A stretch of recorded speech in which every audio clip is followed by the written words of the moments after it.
the most radical democratic movement in American history, the early populist movement, radical farmers that began in Texas, spread into the Midwest, enormous movement of farmers who wanted to free themselves from the domination by the northeastern bankers and capitalists, who ran the markets, sort of forced them to sell their what they produced on credit and squeeze them with credit and so on. They went on to develop their own banks, their own cooperatives. They started to link up with the Knights of Labor, major labor movement, which held that, as they put it, those who work in the mills ought to own them. That should be a free democratic society. These were very powerful movements. By the 1890s, workers were taking over towns and running them in eastern Pennsylvania, in western Pennsylvania. Homestead was a famous case. Well, they were crushed by force. Took some time. Sort of the final blow was Woodrow Wilson's Red Scare right after the First World War, which virtually crushed the labor movement. At the same time, in the early 19th century, the business world recognized, both in England and the United States, that sufficient freedom had been won so that they could no longer control people just by violence. They had to turn to new means of control. The obvious ones were control of opinions and attitudes. That's the origins of the massive public relations industry, which is explicitly dedicated to controlling minds and attitudes. The first government, partly was government, the first government commission was the British Ministry of Information. This is long before Orwell. He didn't have to invent it.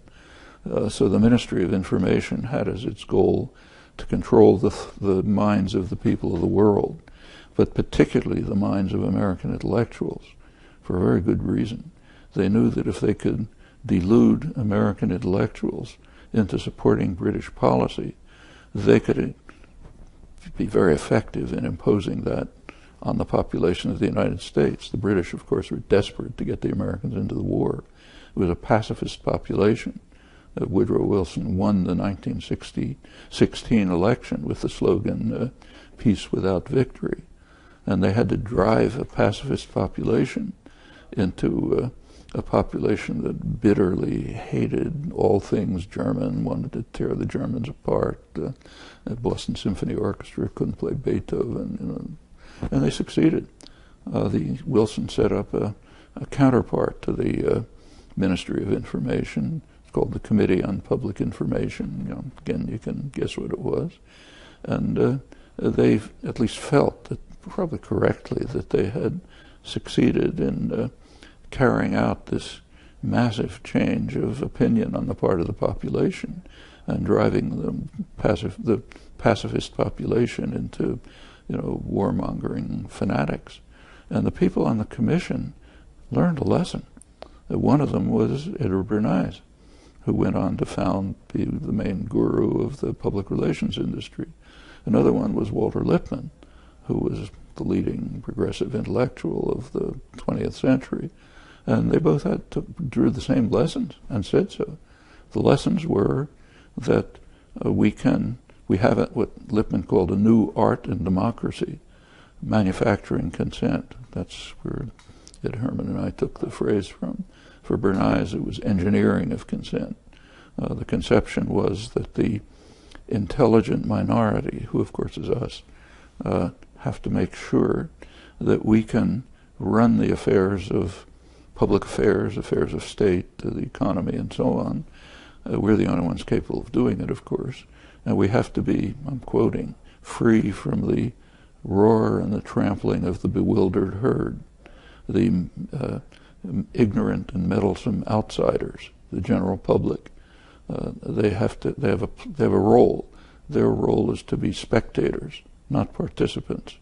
And every couple of years they're permitted to choose among one of the responsible men, us. The John Dewey Circle took the same view. Dewey changed his mind a couple of years later, to his credit.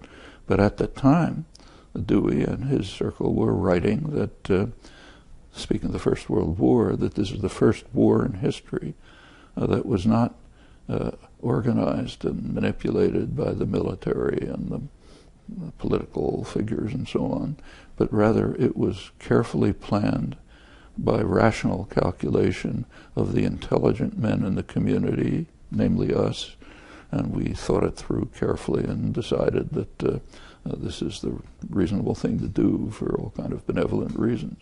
And they're very proud of themselves. If there were people who disagreed, like Randolph Bourne disagreed, he was kicked out. He couldn't write in the Deweyite journals. He wasn't killed, but he was just excluded. And if you take a look around the world, it was pretty much the same. In the intellectuals on all sides were passionately dedicated to the national cause. All sides, Germans, British, everywhere. There were a fringe of dissenters, like Bertrand Russell, who was in jail, Karl Liebknecht and Rosa Luxemburg in jail, Randolph Bourne marginalized, Eugene Debs in jail for daring to question the magnificence of the war. In fact, Wilson hated him with such passion that when he finally declared an amnesty, Debs was left out.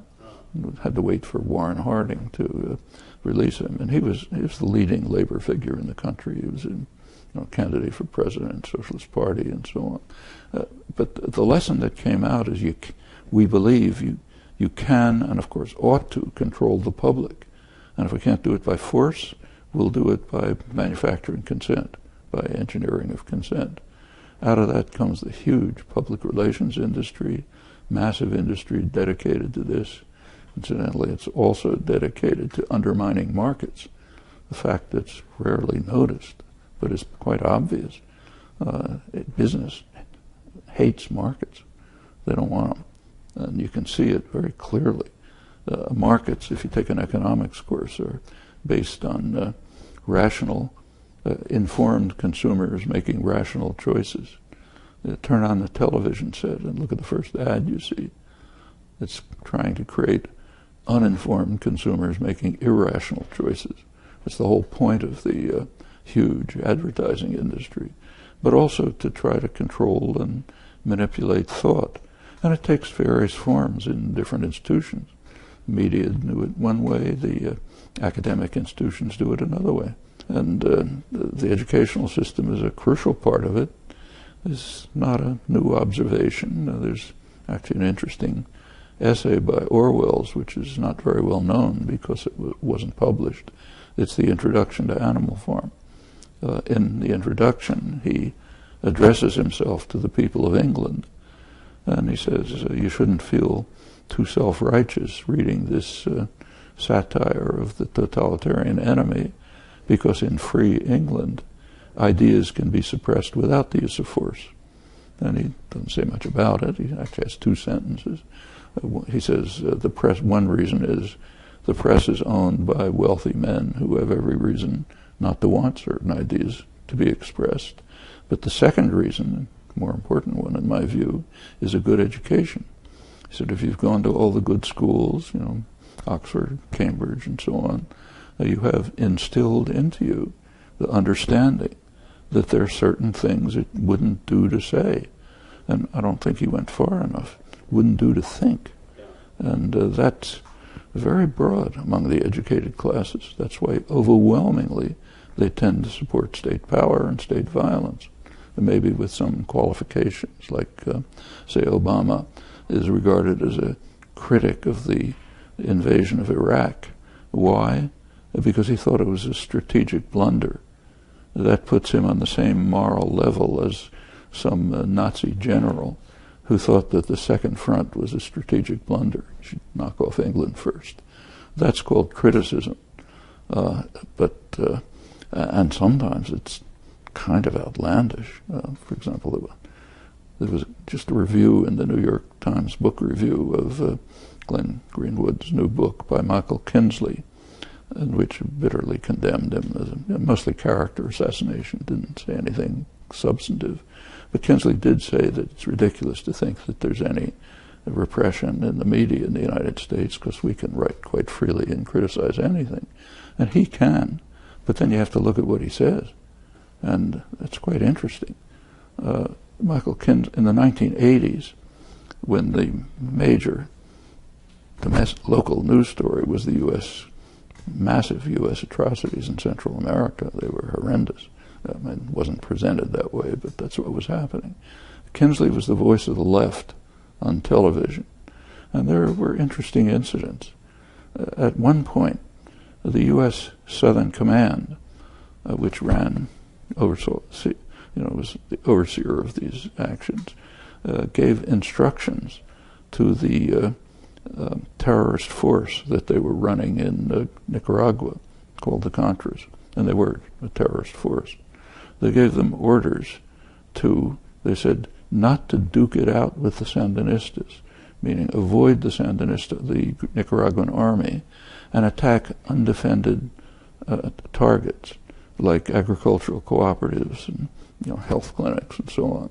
And they could do it because they were the first guerrillas in history to have high-level communications equipment, computers and so on. The U.S. CIA just controlled the air totally, so they could send instructions to the terrorist forces telling them how to avoid the Nicaraguan army detachments and attack undefended civilian targets. Well, this was mentioned, it wasn't publicized, but it was mentioned. And America's Watch, which later became part of Human Rights Watch, made some protests. And Michael Kinsley responded. He condemned America's Watch for their emotionalism. He said, we have to recognize that we have to accept a pragmatic criterion. We have to ask, something like this. He said, we have to compare the amount of blood and misery poured in with the success of the outcome in producing democracy, what we'll call democracy. And if it meets the pragmatic criterion, then terrorist attacks against civilian targets are perfectly legitimate, which is not a surprising view in his case. He was the editor of the New Republic. The New Republic, supposedly liberal journal, was arguing that we should support Latin American fascists because there are more important things than human rights in El Salvador, where they were murdering tens of thousands of people. That's the liberals. And yeah, they can get in the media, no problem. And they're praised for it, regarded with praise. All of this is part of the massive system of, it's not that anybody sits at the top and plans it all. It's just exactly as Orwell said. It's instilled into you.